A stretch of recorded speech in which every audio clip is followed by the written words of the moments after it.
Pray for conviction of the heart. Lord, we just pray right now, Lord, that we can be still long enough to hear your voice speaking to us again. And I pray, dear Lord, that I do take a step backwards, you come to the forefront, and may the people hear your voice and not mine. I pray in the name of sweet dear Jesus. Amen. Amen. Just a quick recap. Is there any visitors here this evening that weren't here Monday night or Tuesday night? No? Oh, okay, that's good. There was? Is there anyone? No? Yes? Okay. Well, look, just a very, very quick recap. Monday night was Jesus asked the question. What did Jesus ask the question? Exactly. Who do you say I am? He needs an answer from each and every one of us. Last night was about truth. And I tried to share as best as I could to make it simple, the two extremes. You've got Mr. Phelps on one side with the Westboro Baptist Church. He thinks he's Christian. On the other side, across the road, 50 foot away, you've got people, peace, love, tranquility, everything goes. The two extremes of what is truth. And I tried to encourage us as parents that when the phone rings in the house, do not tell your child to tell the person on the other side of the phone that you are not home, if you are home. Do you understand what I'm saying? Because we talk about white lies, and then that brought me to your shirt, and so on. Tonight, why did Jesus have to die? And it's about finding sanctuary in the sanctuary. When we talk sanctuary, we think of bird sanctuary, there's fish sanctuaries, there's all sorts of sanctuaries. It's a place of safety, sanctuary. Sanctuary to sanctuary. So that's tonight. Tomorrow night, when will Jesus return? First, second, and third comings of Jesus Christ. We speak about the first angel's message, the second angel's message, the third angel's message. But I love to preach about the fourth angel's message as well. So many times we get stuck on the second coming of Christ. That's going to be an amazing, gloriously wonderful day. You know, I even look forward to the third coming of Christ. And then on the last evening is, how do I stop, revive, not just survive, but thrive? Thrive. I don't know, sometimes I know I get a little bit excited, and my wife will be in the church and she's doing this, like, keep it down. But how can you not get excited about the Word of God? Amen. Please, it's not make believe, I'm telling you the truth. How can you not get excited about the Word of God? You know, when we realise what the Lord has done for us, doesn't it give us such strength day by day and hope? And you just can't help. You know, the man that was blind, the Lord healed him and beckoned him, hey, don't say a thing. He couldn't shut up. That's exactly what the Bible says. He just went and started talking about Jesus Christ. And this whole program that we're trying to do is to try and, you know, punch a bit of life into us. There was a time, a long time ago, when we went to eat together as a family, and when it was time to say grace, I would say grace, but I would always bend down under the table and pretend I was doing up my shoelaces to say grace. Even if I didn't have shoelaces, that's where I was pretending God. And I would say grace like that. What a disgrace to say grace like that. So I'm trying to encourage us to be bold Christians. Bold Christians, standing on the confidence of Christ our King, on the Lord. On the Lord. So, how do I stop, revive, and not just survive, but thrive? And I've been talking about conforming not to this world, but being transformed by the renewing of the... And you know something I love to talk about is this. There's a question asked in Jeremiah. If you cannot keep up with the footmen, what does it say?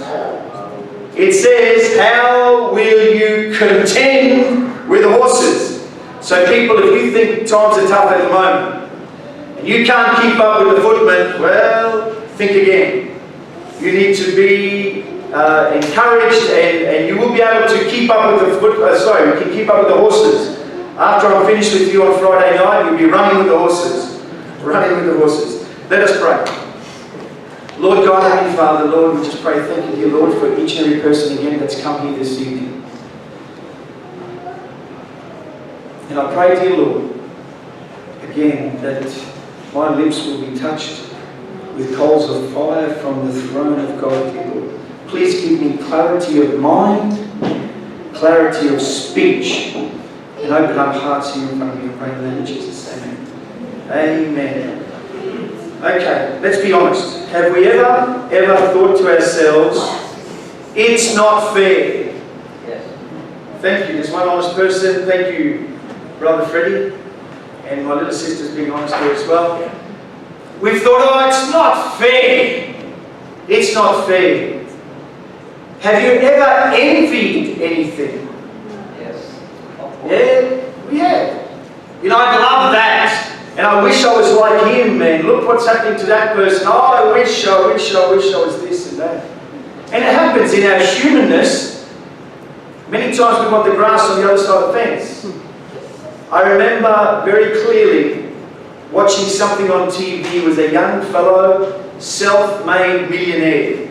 This was most probably 25 years ago. Actually, I'm going to be 25 years married, so it was just under 25 years ago. And I was watching this fellow on TV, beautiful cars, fancy cars, lots of cash, and emblems of success in this world. And not only the fancy cars, he had a few fancy ladies around him. And I happened to say in my humanness, oh, wouldn't it be nice to be like him?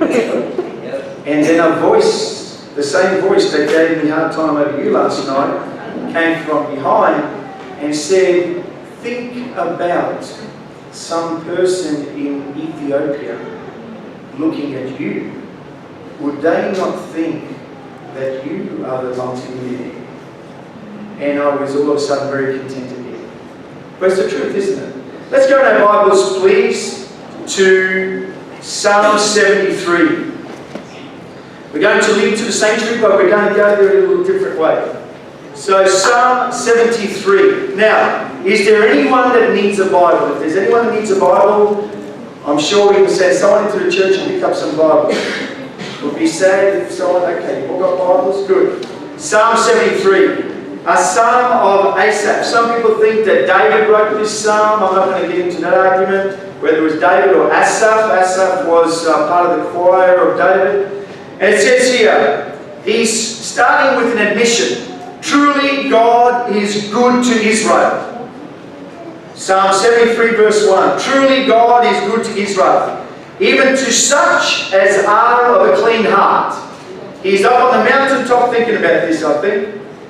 And then he starts to go downhill very, very fast. If you're on a push bike, what's faster, to go uphill or downhill? Downhill. So he's going downhill. And then starts the next word, he says, but. So he's just glorified God. God, so good to Israel. But. As for me, my feet were almost gone. My steps had well nigh slipped. He's saying, hey, I nearly slipped back here. For what reason? For I was envious at the foolish. Now this is a man who is acknowledging God. Today let's call him a Christian. He's acknowledging God with his mouth, but is his heart and mind completely tuned into acknowledging God for who he is? So he said, for I was envious of the foolish. How foolish is that, to be envious of the foolish? So he says, I was envious at the foolish when I saw the prosperity of the wicked. For there are no bands in their debt, but their strength is firm. They are not in trouble as other men, neither are they plagued like other men. This guy's looking at all these people are doing really well. Now look around in the world. There's some people who are doing really, really well. I do not hold the keys to heaven and hell. They're not mine to hold. Many times we cast judgments on people, you know. He's going that way, he's going that way, he's going that way. And we put people into pigeonholes. But not to say that everyone who is filthy rich and doing all sorts of things, they might be Christian, I don't know. I don't know where they are with the Lord. But generally we have in our minds, you look at these people that do some of these freaky things out there. I mean, there's all these rock stars and, man, people make money on all sorts of ways and avenues. And I'm pretty sure not all of them are Christian people. So, it's very easy for us to look at these people and go, whoa. And sometimes you might want to envy something that they have. it's only human. And it goes on and says, therefore pride compasseth them about as a chain, violence covers them as a garment. Some people into, like I say, some terrible shocking things. But they make lots and lots of money from it. Make filthy amounts of lucre from it. Verse 7, their eyes stand out with fatness. It says their eyes are bulging. That's how much they've got. They have more than heart could wish. They are corrupt and speak wickedly concerning oppression. They speak loftily. They set their mouth against the heavens, and their tongues walk through the earth. Therefore his people return hither. The waters of a full cup are wrung out to them, and they say, how does God know? And they question, is there knowledge in the Most High? There are some people who are arrogantly so far away from the Lord. They're not interested in God. They don't need God. They're doing well. They never acknowledge God. Let's read on. Verse 12. Behold, these are ungodly. This man has put them into that bracket. Who prosper in the world. They increase in riches. Now I said to you the other night, very clearly, the Bible says, regarding money, money is the root of all evil. Correct? Amen. No. Oh, here we go. Don't you love it? No. If someone said in court, does that say that in the Bible? Money is the root of all evil. I'd have to say, well, it does say that, but hang on a second, Your Honour. There's something else. It's the love of money. The love of money. But please, I'm not telling you that money is evil. But let's just stick with this here. It says, who prospers in the world, they increase in riches. Verily have I cleansed my heart in vain and washed my hands in innocency. For all the day long I have been plagued. This is eating the soul of this man. He is envious of the foolish. And it reads on, it says, if I say I speak thus, behold, I shall offend against the generation of thy children. When I thought to know this, it was too painful for me. What does that say? He's saying he doesn't even want to think because he knows that his thoughts are not pure. They're not right. But guess what? In his humanness, it's eaten him out. Now, verse 17. Verse 17, it says, until I went into the sanctuary of God, then understood I therein. It was until he went into the sanctuary. Until he went into the sanctuary, envious of the foolish. It was eating him up. But then it changed. He went into the sanctuary of God. I'm going to elaborate on that in a second. But just come back down to verse 21 because 17 to 20 tells you what's going to happen to the wicked. And I do not want to please people. I bounce off the walls. I like to talk good things. I don't, but I mean I do give the Bible the straight way the way it is. But yeah, there's some things that happen to the wicked that we've got children here, we don't need to talk. Let's go, verse 21. Thus my heart was grieved and I was pricked in my reins. And now he's acknowledging, so foolish was I. Remember, he was just envying the foolish. And he's gone into the sanctuary. He says, so foolish was I. And he's also acknowledging, I'm ignorant. I'm ignorant. Until he walked into the sanctuary with carnal eyes, fleshy eyes, temporal eyes, here now. But once he walked into the sanctuary, the shades come off his eyes and he had a spiritual understanding to it. So he says, I was as a beast before thee. That connotation of the beast, many people put animals down to being dumb animals. I have a problem with that. Because if we talk about dumb animals, tell me, how many people walked onto the ark? 8. Do you see the point I'm trying to make? Only 8. How many of those dumb animals walked onto the ark? Lots and lots. So when people call animals dumb, I don't think they're that dumb. But anyway, in this context, he's saying that I was really dumb before you. I was saying silly, silly things. Verse 25. Here is a beautiful confession. He says, who have I in heaven but thee? We sing that, don't we? Who have I in heaven but thee? And there is none upon the earth that I desire beside thee. My flesh and my heart faileth, but God is the strength of my heart and my portion forever, it says. And in verse 28, but it is good for me to draw near to God. My wife oftentimes says this to people. Raging fire, lots of coals.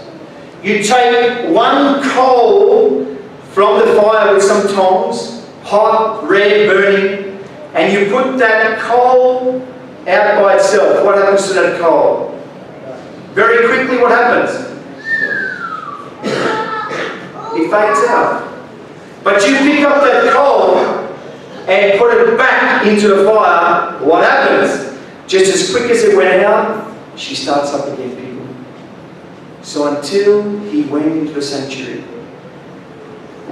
Modern age, it's coming into the church of God. And also, the church, the temple, where is the temple of God? It's within us. It's within us. Let's keep going. I just want to share a little bit about these verses to give you a little bit of understanding. What was bothering this man was the apparent contradiction between what he had been taught in Scripture. You know, in Scripture it says God will be good to you, God will look after you, there is safety in God. So he's starting to think, hey, he's starting to doubt. Has anyone here ever doubted God's goodness? You know, things are going wrong, things are happening. It does happen. And you think, is God real? Is God really real? He's letting all these things happen around us. I mean, you know, Osama bin Laden, again, I don't know if he made peace with the Lord before he died or not, and I'm not casting aspersions, but what I'm saying is, you know, wicked things are happening all around the place. And you think, hey, God, why don't you intervene? And sometimes in our humanness, we can sadly get a little bit disillusioned. It's the truth. We can sadly get a little bit disenfranchised. And we think, really, what's all this God stuff about? And now I'm picking on the young people especially. Because truly that can happen. And I know that can happen personally. And it says here, he'd been taught from Scripture that God was good to the upright and those who are pure in heart. And his experience in life. He was envious, he said, of the arrogant and disturbed by their prosperity. And so he's thinking, God, where are you? Are you real? Are you real? Does that ever reflect anything of our own experience? Ever? How can God be both a God of love and power and yet allow terrible things to happen to what we say good people? And then good things to happen to what we say terrible people? But let me say, God is in control.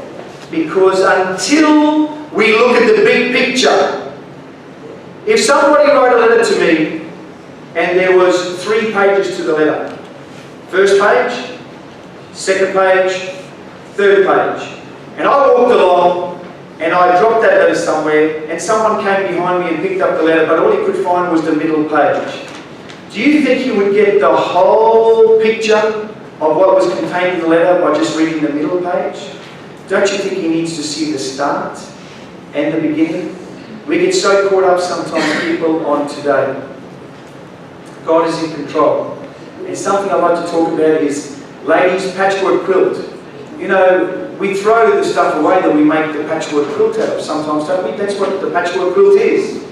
And if you look at a patchwork quilt, one little piece like that is nothing. But you stand back and look at the tapestry. That's our life, people. That's our life. The Lord is working with all those little bits and pieces to make our life. So have you ever felt that way where you think, God, what's happening? You can't trust God anymore? The time is to come back closer to the Lord. And the way to do it is to understand the sanctuary service. Now, I am not going to tonight go through each and every little piece of the sanctuary service, because, I mean, we can spend hours. We can spend hours talking about sanctuary service. But when I was asked to present this, I was asked to present this as, you know, for the younger people. And so I want to keep it simple for us when we start walking through the sanctuary segment. By going into the sanctuary, this fellow came into the presence of God. He actually went into the temple where God had made a provision to meet with the people. Remember, God said in the wilderness to Moses, I want to tabernacle with the people. I want to dwell with the people. That's what he said. And when he did that, he began to see things from God's point of view. It's very, very hard for us to see things from God's point of view. What does God say? My ways are higher than your ways. My thoughts are higher than your thoughts. Now, I'm not saying to be like God. That's dangerous. As in what Lucifer was saying in Isaiah. He says, I will ascend, I will this. But it says that we should mimic God. We should be like God. Be Christ-like and like Jesus. So I hazard a guess, when this fellow went into the sanctuary, what do you think he saw? What do you think he heard? It could have been a service on at the time. And I'm sure he would have heard in the sanctuary the law of God spoken when he went into the sanctuary. Because people back then took it very seriously. Even though it went off the rails. In between the book of Malachi and Matthew, the last book of the Bible of Malachi makes it very clear. It says the priesthood had gone where? Up or down? Down. It says very clearly in Malachi, it says they were offering lambs with bruises on them, with scabs on them, they were saying. And this is the way that they were bringing, like the firstborn, the first fruit. And in Malachi, the question is said, you know, if you had to go and give your governor this sort of stuff, would he be happy with it? And you come to the Lord with that? So sadly, by the time that Malachi was written, which was 400 years before Jesus, the priesthood had really spiraled down. And it was a real time for Jesus to come. Look, I never stick to my notes, I'm going to add something else in here. Who was in power at the time when the last book of the Bible was written, the book of Malachi? I know everyone's going to quickly look. Come on. Who was in power? All you great Bible students. Okay, let me make it easier. Who was in power when Jesus was born? In the first book of the Gospels. Who? The Romans. What did you say? The Romans. The Romans were in power. The Romans were in power when Matthew, Mark, Luke and John, Jesus was born. In the last book of the Bible, Malachi, who was in power? Let's go back to the statue. Nebuchadnezzar sees a statue. The head is what? Gold. What is that? Oh, wait a second. Oh, no. Here, let's stop. Let's stop. Let's stop the pain and the suffering. In the statue, the head was what? Gold. And what did that signify? Babylon. What was the next part of the statue? Here. Medes and the Persians. Yes? And then came the Greeks. When Malachi was written, it was not Greece. When Malachi was written, it was the Medes and the Persians. Because the time between Malachi and the time of Matthew, that 400 years has been called the silent years. Have you ever heard that? It's been called as the silent years. I don't really agree with the silent years because I will come to that in a minute. I'll tell you why I don't believe that's the silent years. God was talking to the people, but the people were not listening. Because in that time between the Medes and the Persians, Malachi, and Matthew, there was Greece.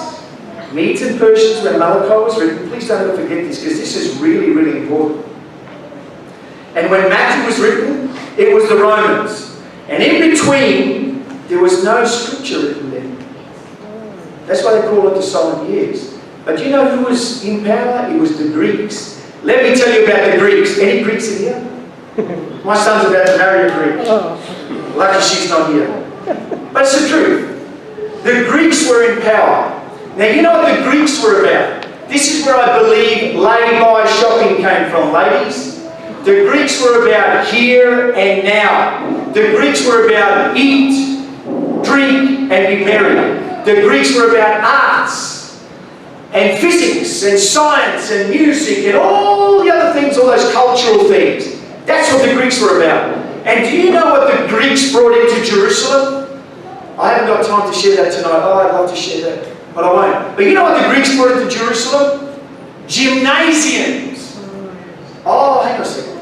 There's nothing wrong with gymnasiums. Well, hang on a second. There was. Because in these gymnasiums that came to Jerusalem, they were doing all their things in their birthday suit. Naked. And it was a sacrilege because they were starting to revere the human body. Come on, young ladies, I know some of you are blushing, but I know that you love to see the big, strong boys, you know, the big muscles, big pectorials, and big whatever else, you know, all things.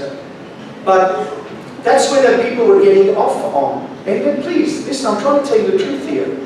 Because you need to understand the time was right. Galatians says it was in the fullness of time that Jesus Christ came. Christ had to come. Because Israel, who was supposed to be the light to the Gentiles, what happened to them? The light went out. The light went out. If you read the sanctuary service in the time of Eli and his sons, they were doing some freaky things in the sanctuary. And it says the light went out. And the light was something that should never have gone out of the sanctuary. They should have been trimming the wick the whole time and keeping the oil up to it. But sadly, what does that mean to us people? Us as Christian people. We need to hold up the light to the world. And what do we do? So what I'll tell you about this with the Greeks, speaking of all Greeks in their absence here tonight, was that Jesus had to come. The earth was ripe for Jesus to come. And the Saviour was born. You know, if God thought that human people needed like a trapeze artist, He would have sent someone from a circus. If God thought that people needed, who's an accountant here? Any good accountants in here? If God thought they needed an accountant, He would have sent an accountant. But you know what God knew what the people needed was a Saviour. A Saviour to save them from what they're doing. And that's when the Lord came. Anyway, see, I never stick to my notes, but please let's continue. So, going to the sanctuary. You know, Solomon wrote this regarding his life. You know, Solomon was a very, very wise guy. Very, very smart guy. Solomon has been there. Solomon has done that. And I like to say he's got a t-shirt to prove it. Because Solomon, you know, people, I've got a t-shirt, I've been there. Solomon tried everything. If there's anyone here thinking you've tried something that someone hasn't, think again. Because the Bible, the inspired, infallible Word of God, tells me that Solomon tried everything. Solomon was godly, and then he went a little bit away from the godly stuff. And Solomon had, 900 concubines? Serious? But at the end of Solomon's life, what did Solomon say? He said this: let us hear the conclusion of the whole matter. Fear God and keep His commandments, for this is man's all. For God will bring every work into, what's the word? Judgment. Judgment. Because people, we need to understand judgment. And let me explain this.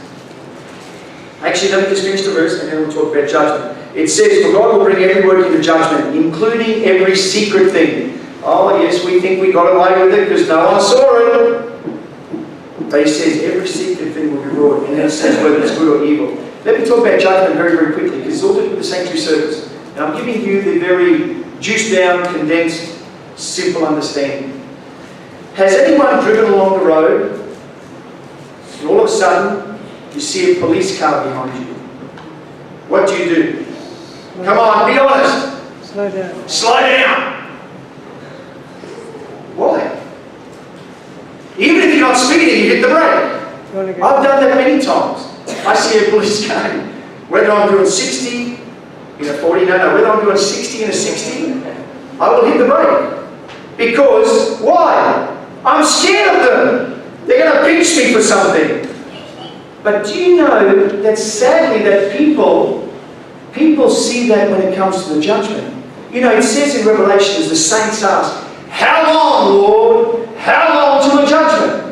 Because they are looking forward to the judgment. Why? Because when they look forward to the judgment, it's a time when the Lord will be vindicated. Those who are in the Lord will be saved. There is no need to fear the judgment unless, okay, that's it, sister, you're on the same page as I am. Unless you've got something to fear about. So I try really hard to stick. Okay. My wife will tell you differently. I don't speed all the time, but generally I try and stick to the speed limit. So that when I see a policeman, so what? Maybe go beside me, behind me, in front of me, be wherever you want. It doesn't bother me because I'm doing the right thing. And now let me qualify that before anyone gets mixed up here by saying, you know, I'm not talking about working your way to heaven, people. You know, do the right thing. No, no, no, no. Because no matter how much you do, you can never do enough. Jesus Christ has paid the price for us. Amen? Here's another word I want to teach you. Redemption.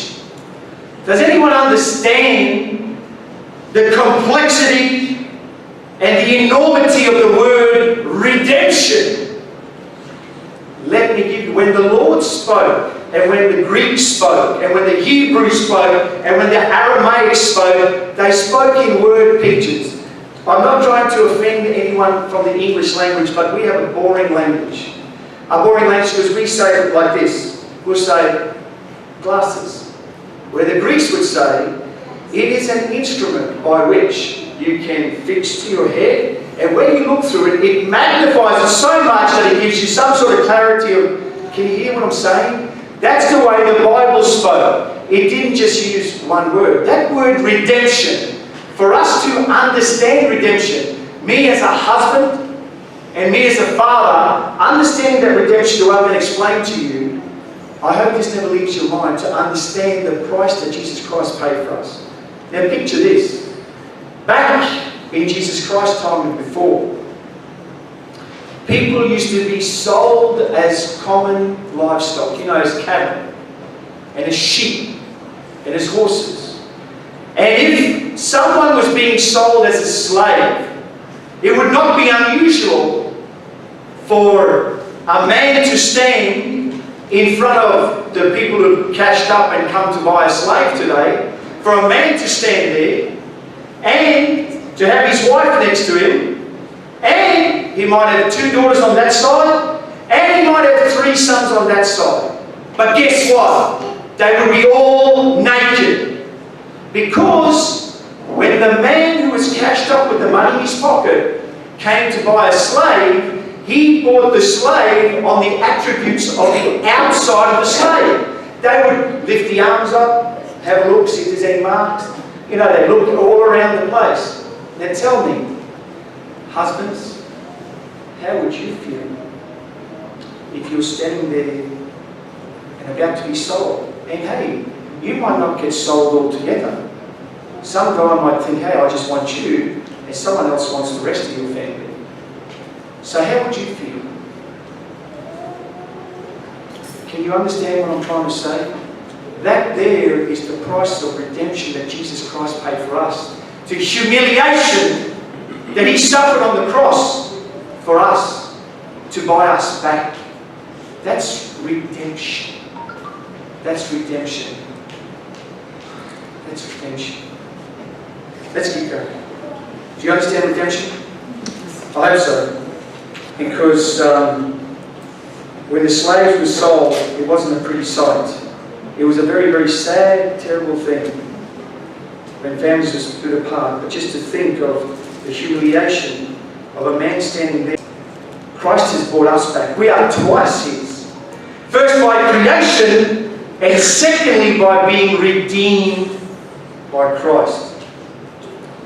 The psalmist could not go into the sanctuary without witnessing a sacrifice. Remember I just said to you, when the psalmist went into the sanctuary, what did he see or what did he hear? He would have heard, I dare say, the law of God being spoken.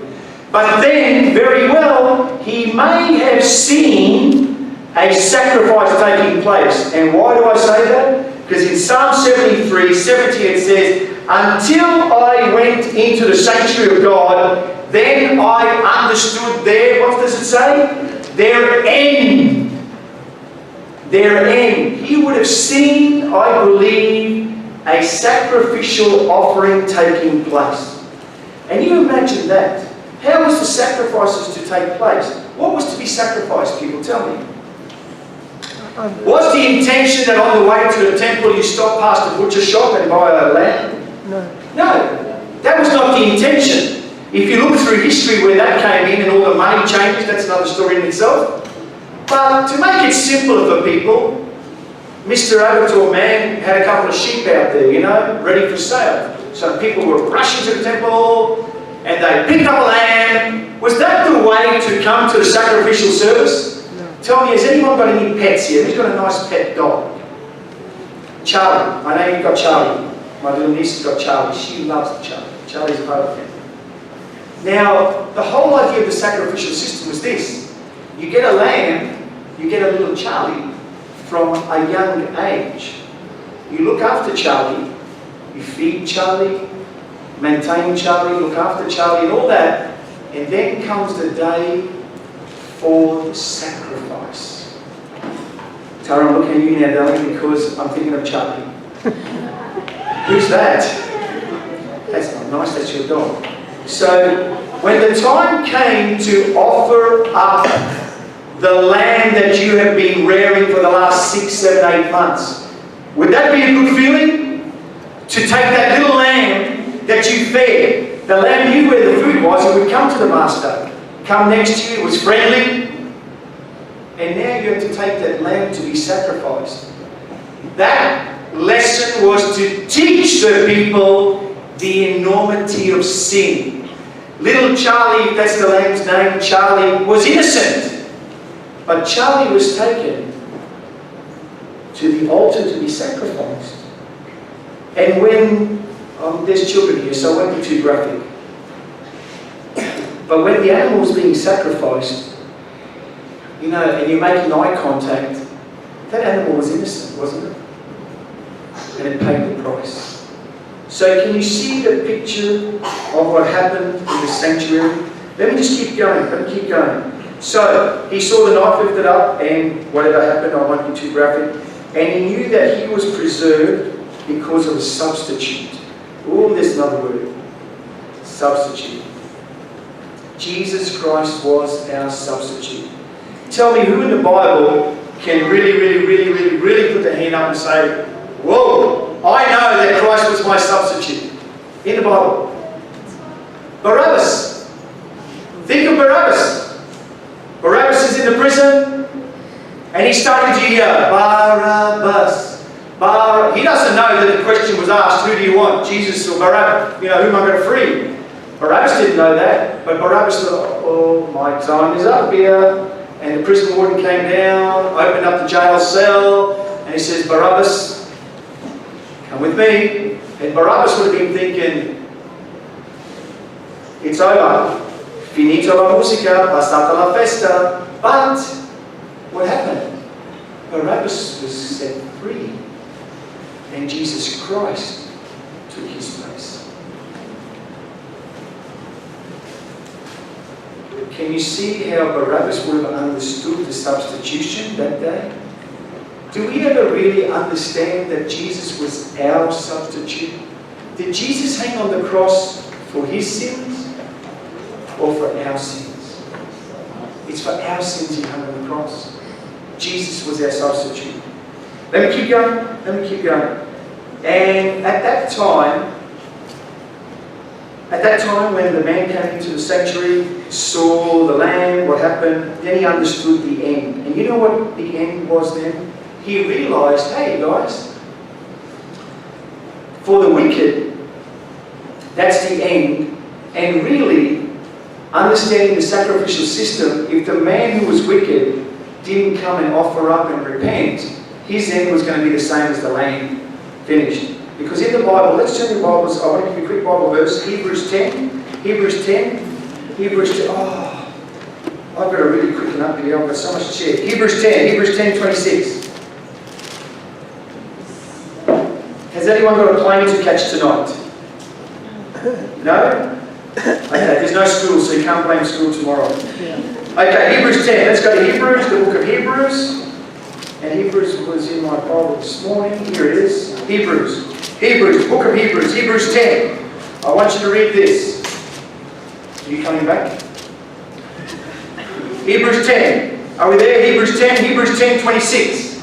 Hebrews 10:26 read like this.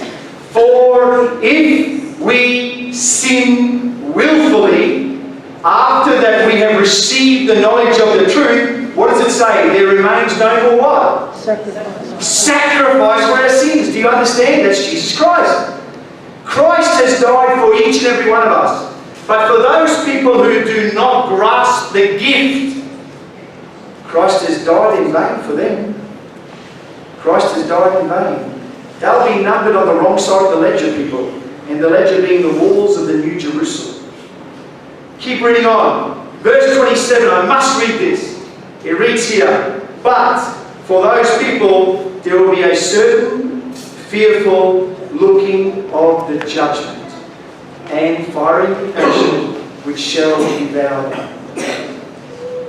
So, the sanctuary service, I'm just going to really speed this up now because I didn't realise the time. So, regarding the sanctuary service, I want to share a little bit for the sanctuary service here.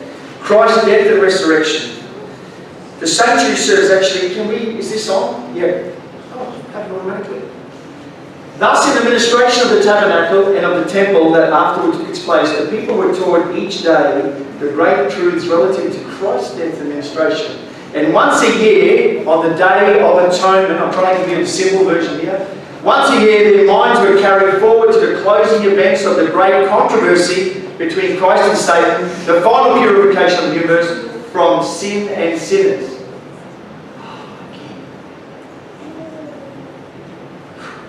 Through Christ was to be fulfilled the purpose of which the tabernacle was the symbol. That glorious building, its walls of glistening gold reflecting the rainbow hues, the curtains enwrought with cherubim, the fragrance of ever-burning incense pervading all, the priest's robes in spotless white, and the deep mystery of the inner place, above the mercy seat where the figures bowed, worshipping, where the figures of the bowed worshipping angels were. Do you know that in the Holy of Holies, do you know what was above? Sure. It was a rooftop. Do you know what colour the rooftop was? The Bible talks very clearly. It was dyed red. Red. Because of the blood. Red. You know, when the priest went into the Holy of Holies once a year, you know how serious they took it? They washed themselves clean. They had to abstain from certain things for a while. And one part of Jewish history says this, that it was so serious when the priest, the high priest, because only the high priest was allowed to go into behind the veil, that he went, it says he had bells on, but there was also a rope attached to him. Because if he retained any sin, and he went into the most holy of holies, and those bells stopped, guess what happened to him? He was not worthy to be there. Let's pull him out.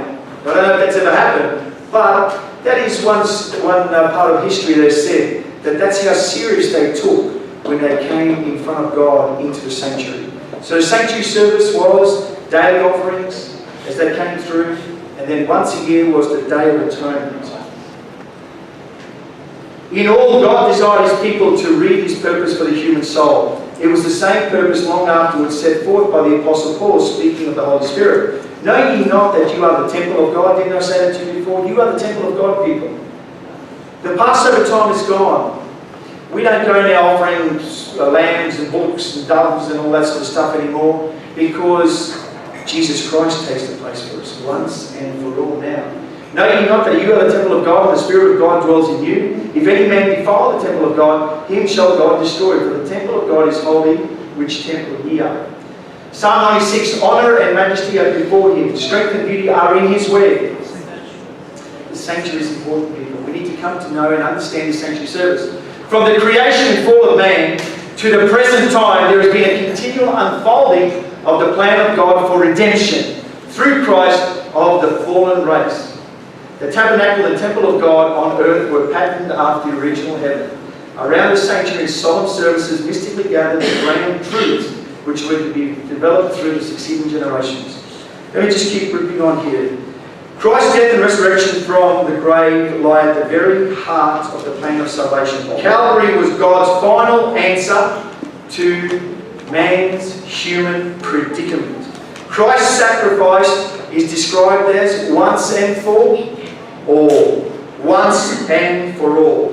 Having accomplished on earth the work that he came to do, Christ was taken up into heaven. And that's where we understand the sanctuary is in heaven. John was in vision, and John was given a glimpse of the sanctuary in heaven, where Christ is ministering at this point in time for each and every one of us.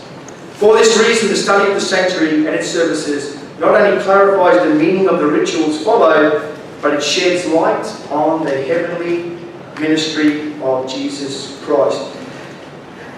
I've got so many notes to share. Listen, can I have another 15 minutes of your time? Is that alright? Just 15, 20, 15 minutes? Okay. For more than a millennium, God's presence on earth was associated with the sanctuary. It was soon after the Exodus that God commanded Moses, "Make me a sanctuary," Exodus 25:8. This sanctuary, also called the tabernacle, and later superseded by the temple, was, as I said, God's dwelling place amongst the people. From that time, Moses, until the time of Christ, God revealed himself in the sanctuary service. And remember I said last night, I said this, that the Jewish economy, the sanctuary was for 1,500 years part of the Jewish economy. It was a part of their life. It was a part of their livelihood. It was a part of their nation, and it should be their national pride.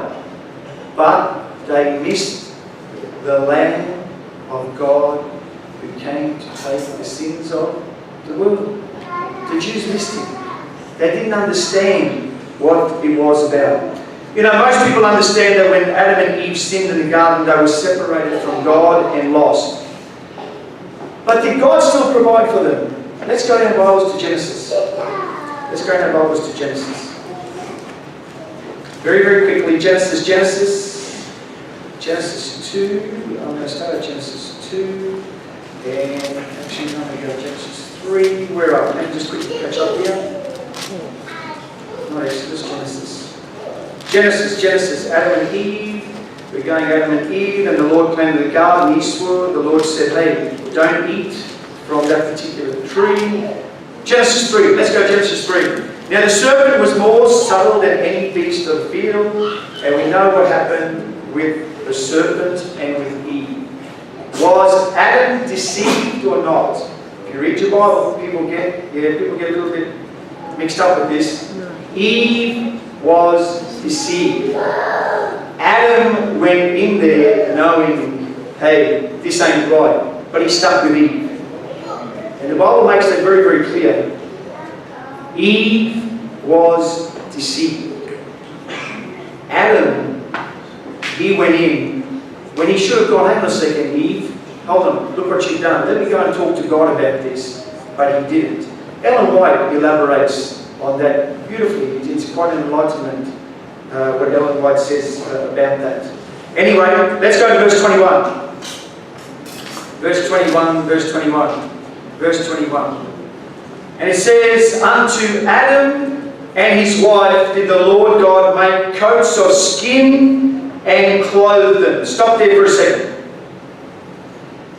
When Eve sinned and Adam sinned, were they told they would die? Yes or no? They were told that there's going to be death. There's death involved. And as soon as they sinned, there was death involved. They started to decay, but the Lord banished them from the garden, but he still provided for them. You know, he wasn't sending them out in the cold. You know, it's talks when God walked amongst them. God said, "Adam, where are you?" And Adam hid from God. And how did Adam answer God? He says, "I hid because I was ashamed, because I was naked." Hang on a second. Was he naked before?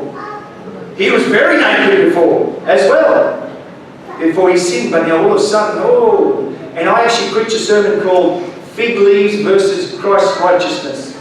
You know, people try and cover themselves up with fig leaves and think, oh, that's going to be good enough. But no, it's not good enough. And many people, sadly, and I think this so truly, many people in Christendom, we sew fig leaves together sometimes, thinking that that's going to cover us, when we should be going covered in the blood of Jesus Christ and the robe of righteousness of the Lamb of God. But anyway, so God provided for Adam and Eve, correct? Where did the skins come from? Do you think he just got some shears and took the wool off the lamb? What did he do? He had to kill the lamb to take the skin off the lamb. So there was death that day. And think of Adam. What was Adam told? Adam, look at all these animals. They're yours and you get to name them. Adam had not seen death until that day. So it must have been a shocking experience for Adam when God had to sacrifice an animal for his sins to give him covering. It must have been really shocking for Adam that day. He must have stood there and thought, wow, you know, for the sin that he did and caused the death of that lamb. How sad is that? When Adam was given the job to look after the animals and to name the animals, and he was going to be the master of the animals, and today he sinned and an animal had to die, a poor animal had to die. That was all pointing to the sanctuary service. Do you understand again? The Lamb of God from the foundation of the earth, it says, from the foundation of the earth. Let's keep going. Psalm 22 points to Jesus. Isaiah 52 points to Jesus. I want to go to Isaiah 53 very quickly. Isaiah 53. We need to read Isaiah 53 in a certain context. And then I'm going to ask you this question because I need to keep you in your seats for a couple more minutes. Who is the bride of Christ? Come on, please, speak up. The church is known as the bride of Christ. Who is the bridegroom?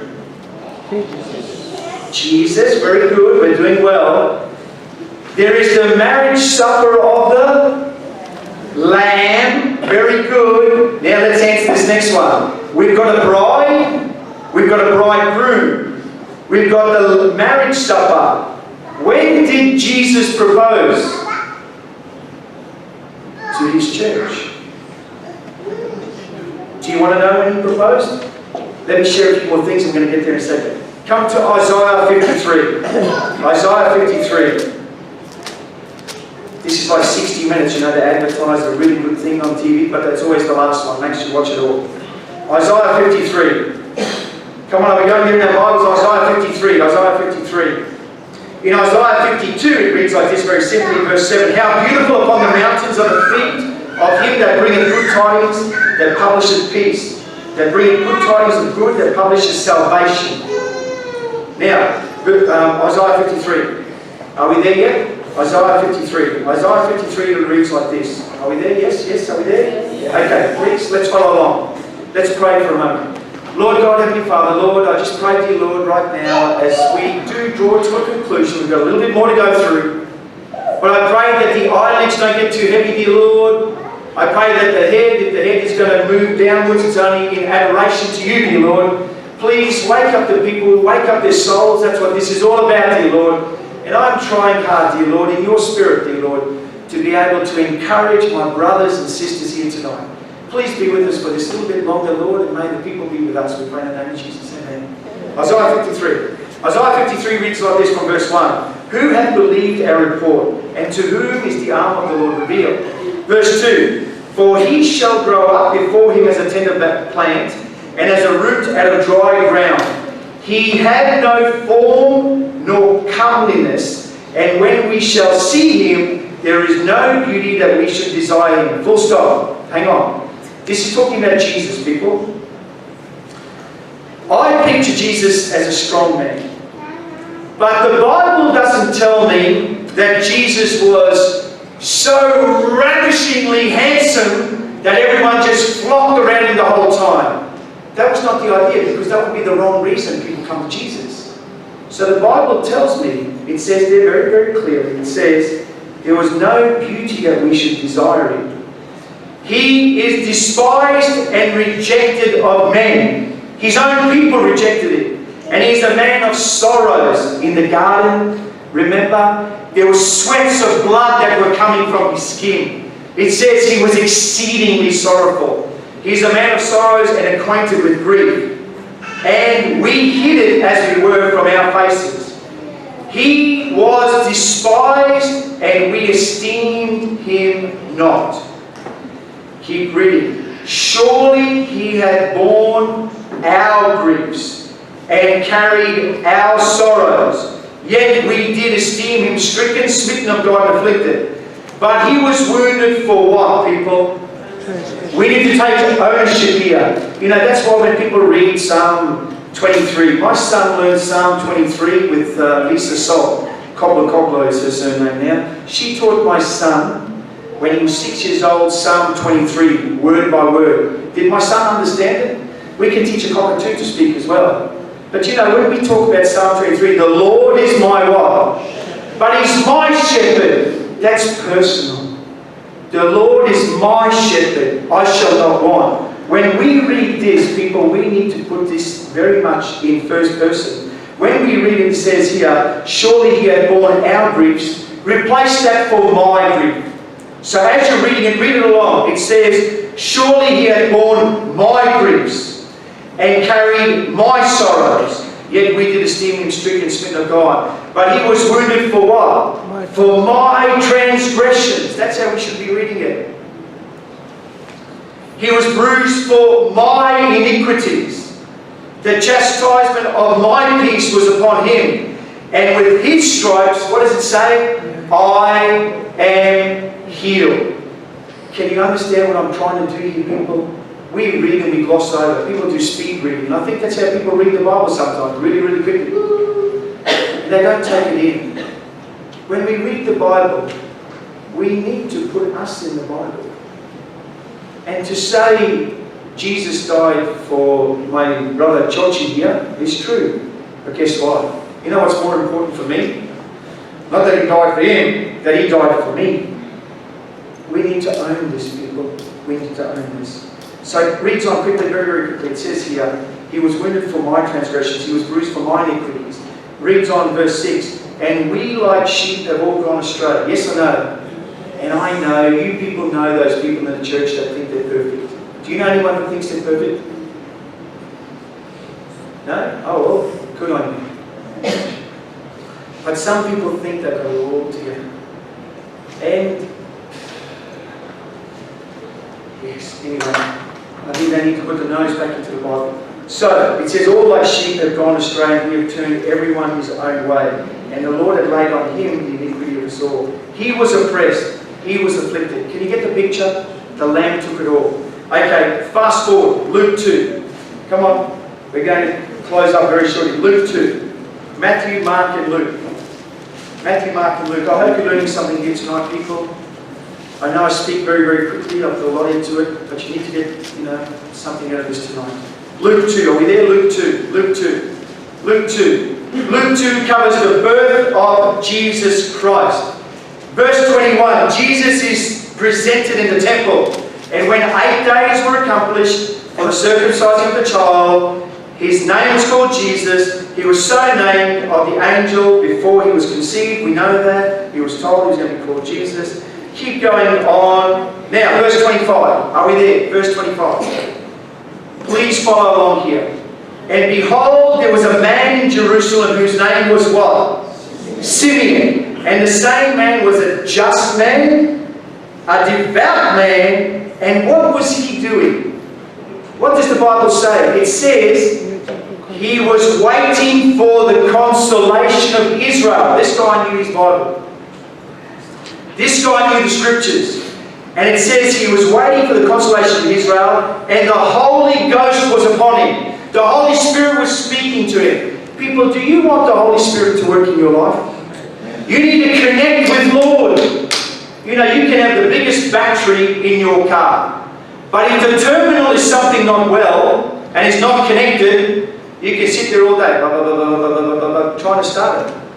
And then someone comes along and goes, hey, an auto electrician will come along, fiddle with it, tighten it up, and next thing you're on your way, because you need to be connected. So, do you people really want the Holy Spirit to indwell in your life? Yeah, please. Keep going. Let's quickly read here. And it says, the Holy Ghost was upon him. And it was revealed unto him by the Holy Ghost that he should not see death before he saw the Lord Jesus Christ. And he came by the Spirit into the temple. Something told him, go into the temple. And he went into the temple. And when the parents, Mary and Joseph, brought in child Jesus to do for him after the custom of the Lord, he took him up in his arms. Oh, this is such a beautiful, beautiful part of Scripture. Simeon took baby Jesus in his arms. And as he looked at Jesus, he saw the past of history and he saw the future of history.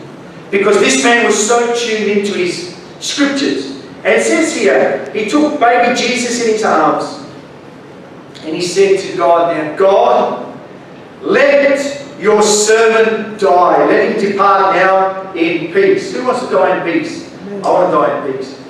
And he was about to die in peace because he saw the Messiah. He's actually holding the Messiah. Did he ever think that he would be holding the Messiah? I don't know. But the Holy Spirit took him to the temple that day.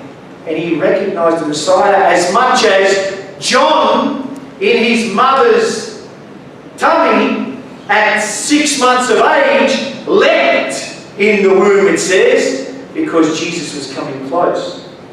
Whoa, that's another story. Let's keep going. Then he took him up in his arms and he says, now let your servant die in peace according to thy word. For mine eyes have seen what, people? Salvation.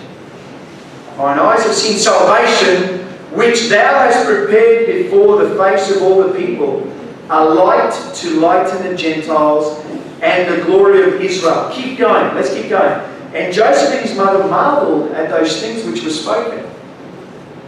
And Simon blessed them and said unto Mary the mother. Can you picture being Mary and being about to be told what you're about to be told as a mother? It says here, and Simon blessed them and said unto Mary his mother, behold, this child is set for the falling and rising again of many in Israel, for a sign, and for a sign which will be spoken against. And it says this, and a sword shall pierce through your soul. Wow. Simeon was pointing, here is the first glimpse of, in the New Testament, Gospels of what was going to happen to Jesus. I know he was talking to Mary. He says it's going to be like a sword through your soul, what's going to happen. And he was pointing out what was going to happen to this little child because he knew the Scriptures, the Messiah, the substitute, the one who was coming to take the sins of the world. But let me read on quickly. And there was one called Anna, a prophetess. Stop. Didn't I just say to you that a lot of people say that between the Old Testament Malachi and the New Testament Matthew that was the silent years? That's what people talk about, the silent years, because there's no scripture written there. But I'm saying that they were so caught up in themselves, they were not listening to God. Because if it was the silent years, this lady wasn't a prophetess. And the Bible tells me she's a prophetess, so she would have been out of a job if the Lord was being silent. So you see the point I'm trying to make? God was talking to the people between Malachi and Matthew. Scripture wasn't written then. That's because the people were not listening. Anna was listening. Simeon was listening. God was talking. So don't ever let anyone tell you because there was no scripture written that it was the silent years. That's not true. Because there was a prophetess called Anna. Anyway, let's quickly read on. Here it says, there was Anna the prophetess, daughter of Phanuel, of the tribe, and it goes on, she was a widow for about there. And verse 38, and she coming in that instant gave thanks likewise unto the Lord, and spake of him that looked for redemption in Jerusalem. That is the very, very first point of reference to the suffering of Jesus Christ. And people miss it. People miss it. Anna said, this is the one, the redemption of Jerusalem. Anyway, let's keep going on. I asked you the question. Bride is... Who's the bride of Christ? Who is the groom? Jesus. Okay, let's very quickly look at a couple of Bible verses, and then we're going to go home. Come in our Bibles to 2 Corinthians 11:12. Very quickly. 2 Corinthians 11:12. 2 Corinthians 11:12.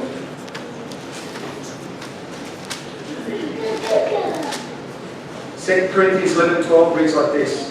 2 Corinthians 11:12. Am I there yet? Yep, 2 Corinthians 11:2. Sorry, not 12:2. I'm racing too quickly. 2 Corinthians 11:2. It says, "For I am jealous over you with godly jealousy, for I have espoused you to one husband, that I may present you as a what? Chaste virgin to Christ." Okay? That's 2 Corinthians 11:2. Come with me to Ephesians 5:22.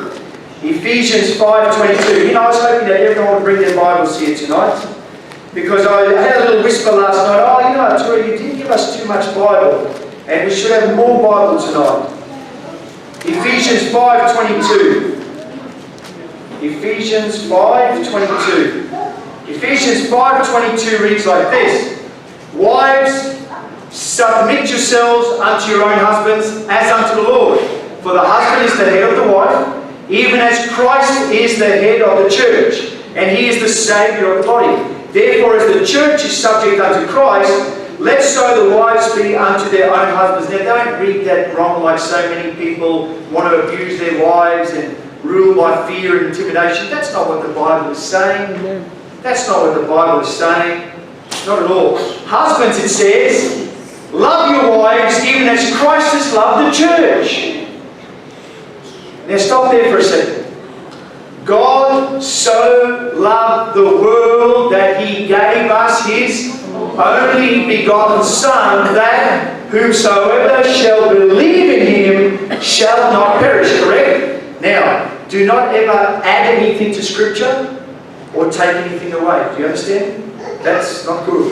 But let me just expand a little bit. For God so loved the earth, and I want to put something in brackets, and God so hated sin that he gave us his only Son. Let me put that into perspective. Fathers, if you didn't like something and you would act a certain way, you say, "I don't like that, I really, really hate that," and you act a certain way, and people think, "Whoa, you know, he doesn't like it."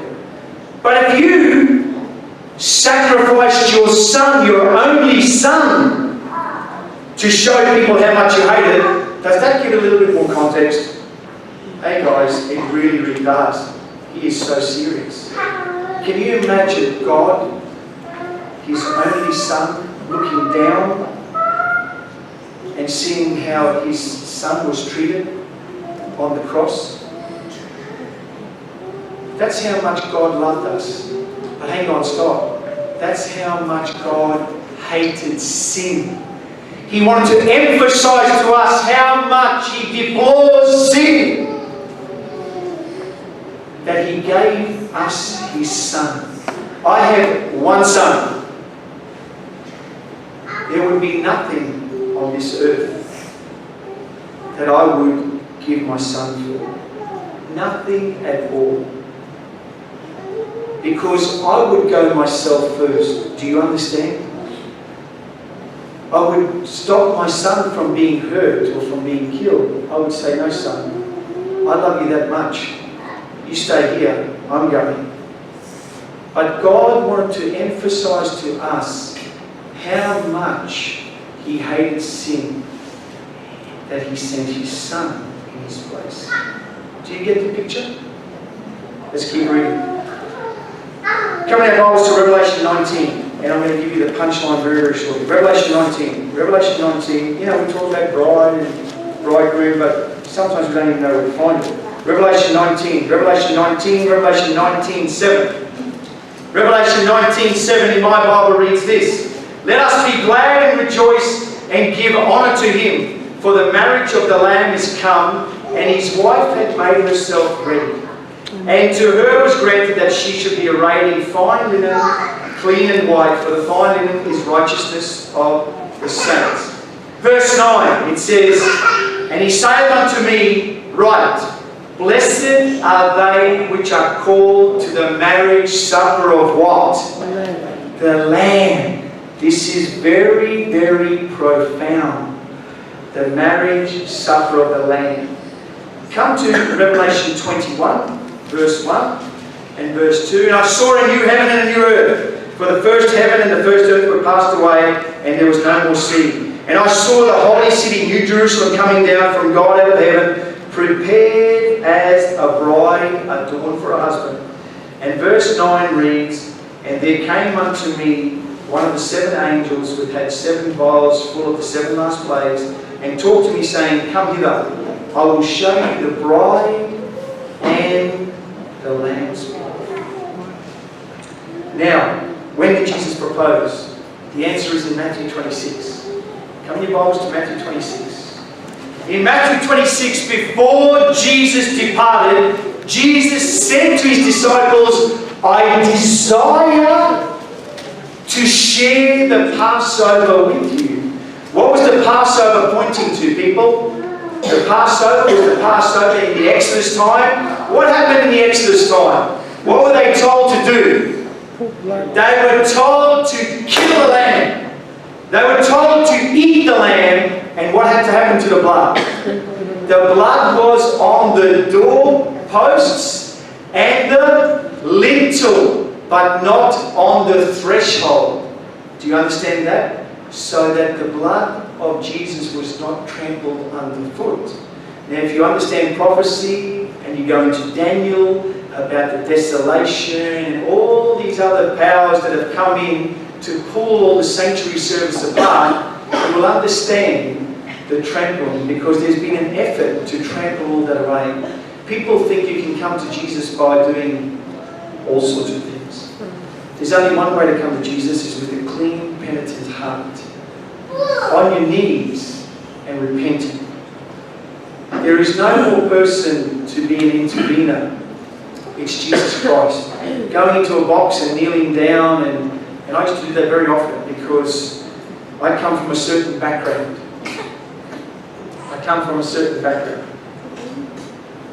And let me just tell you this, and I didn't know I was going to share this tonight. But you know, as a 10 and 11 and 12-year-old, and I do not mean offence to any religions here, because let me make one thing clear.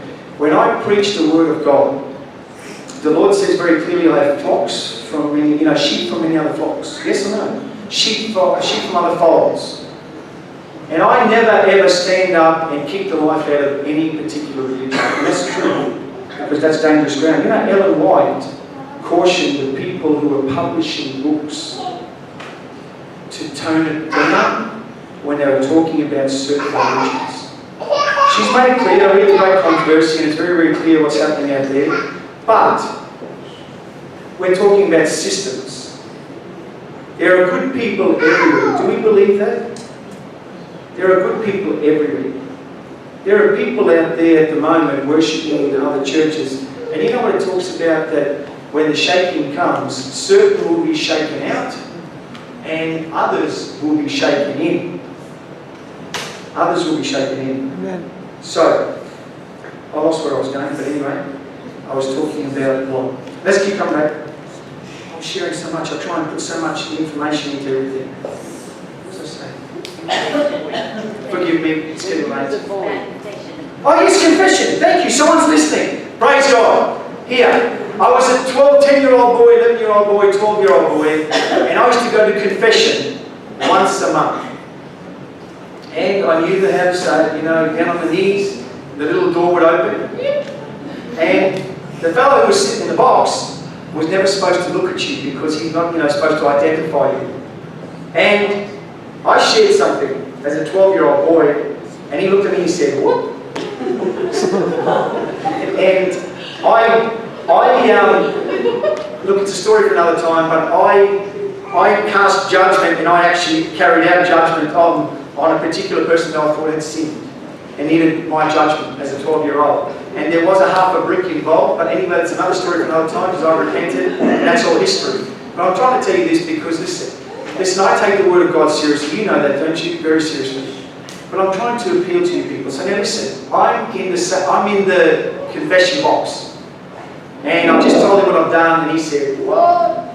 And then he had a good chat to me. And then do you know, as a 12-year-old boy, coming out of the confession box, I felt clean. True story. I felt clean. I thought, oh, all my sins are gone. Little did I know, but in my little mind back then, I felt clean. Do you understand? How much more when we realise that Christ has taken our sins and we come and lay them at the foot of the cross. Don't we need to feel clean? We need to feel clean. We need to feel clean. So anyway, let's go in our Bibles to Matthew.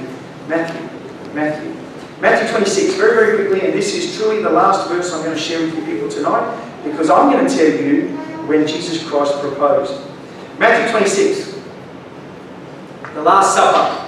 The Last Supper was pointing to the Passover, correct? But who was it pointing to? The Lamb of God. The Lamb of God. And they still didn't get it, did they? Oh, stop it, Arturo, but I can't help it. Jesus Christ went to sit down, and he waited, and he waited, and he waited. And no one came to wash his feet. And then Jesus, it says, stood up, took a towel, girded himself, and went to wash the feet of the disciples. And they all looked at each other and go, whoa, what's going on here? Christ left his holy administration. He left glory land to come down to save us and to be a servant for us. You know, the one sheep that gone missing, and the farmer goes out looking for that sheep late at night and brings that sheep back. That's what Jesus did for us. And not one of the disciples felt that they should go and wash the feet of Jesus. Because you know what they were thinking? They were thinking, like most of all you people would be thinking, someone else can do that. Is that true? Be honest with yourself. Have you ever thought someone else can do that? Well, that's how the disciples thought that night, when they didn't wash the feet of Jesus. But Jesus washed their feet. And that was at the Passover time. And do you know why he washed their feet? Why? So they could take the bread and drink the wine with clean feet? No. He washed their feet so they could take the wine and the bread with a clean heart. Because if they were willing to do the most bases of things, and washing the feet, which was for the servant, it equipped them for the higher. You remember the story of Daniel? I mean, there's so much. The Bible is all just tied in. Daniel was faithful in the little things. God was faithful in the big things. But let me just finish the story. So, it says here, Matthew 26, and as they were eating, Jesus took the bread, blessed it, broke it, gave it to the disciples and said, take, eat, this is my body. What was that symbolising? The lamb, sacrificial service. Keep going. And he took the cup and he gave thanks. And he gave it to them, saying, drink ye all of it, for this is my blood of the New Testament, which is shed for many for the remission of sins. Remission of sins, pointing back to the sanctuary service. Remission of sins, redemption, the price he paid. But stop. The people who took the cup with him that night knew something else. I asked you the question, when did Jesus propose to his church? Right then, and I'll tell you why. We need to understand a little bit. You know, sadly, when we read the Bible, we don't read in context. Who was here the other night when I showed you about when Jesus took the disciples to Caesarea Philippi? Who was here that night? And I explained to you that, and people went, whoa, is that what he means? You know, when he's talking about the gates of hell shall not prevail. This is one of these moments, the Bible's rich with that if you study. But listen to this. there is an element of our Christian background that lacks, very sadly, unless we study the Bible. I love to read the Hebrew and the Greek and understand. I like to put my mind back in there. If you put the Bible back into its Jewish setting, it comes alive. There is additional meaning that can be found if you put the Bible in the setting where God placed it. The true Passover, as Christ presented it, and as He fulfilled it, is profound, essential to the bride of Christ. Let me follow on. Regarding the marriage customs of the first century Jewish people in the land of Israel, when a young man would reach marrying age, and the young man and his father would pick out a family in the land of Israel that had a daughter, a godly family that had a daughter, that would be an appropriate wife. And the young man and his father would go to the young girl's house, and they would sit and negotiate a price. Stop there, listen to that word price. Pay for our sins, remission, redemption. Can you see the price? So listen, it says here, the young man would go with his father to the girl's house, and they would sit and negotiate a price with the father of the house. Because the loss of a daughter was a loss for them. When they arrived at the price that was to be paid, they would negotiate, whether it was shekels of goats or whatever they did back then. But when they arrived at the price that was to be paid for this young girl, the man would then ask, the young man would ask the girl to marry him. And he did it in a very Jewish way. The young man's father would take a flask of wine. He would pour a cup of wine and hand it to his son. The son would then in turn go to the young woman, and with all solemnity of an oath before the Almighty God, the young man would take the cup of wine and say to the wife, the one who's going to be the wife, "This cup is a new covenant in my blood, which I offer you." In other words, the young man would be saying to the girl, "I love you so much. I love you so much. I will be your husband. Will you be my bride?"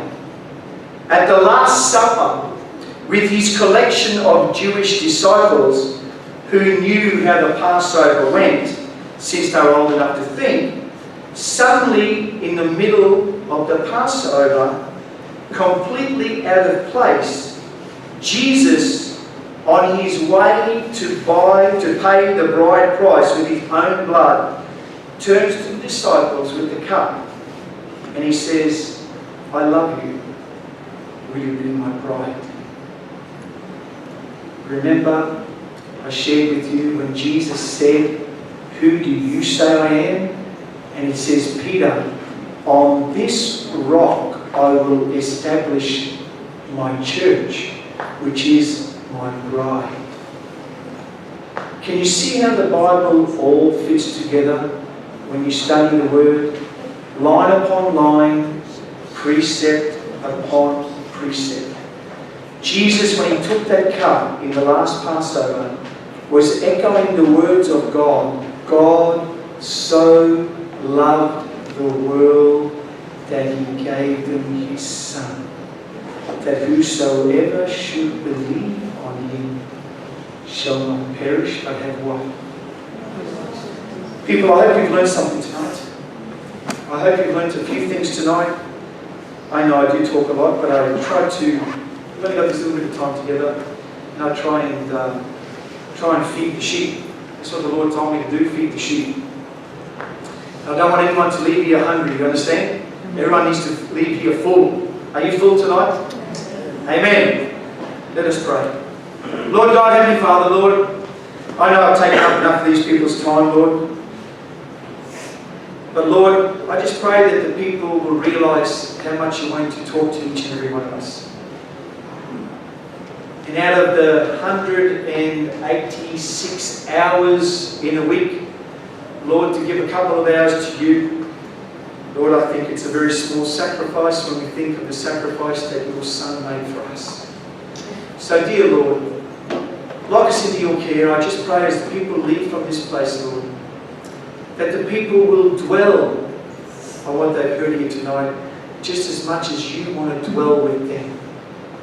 Lord, may the message tonight last longer than the front doors here of this church. May we apply this message to us, we pray in the name of Jesus. Amen.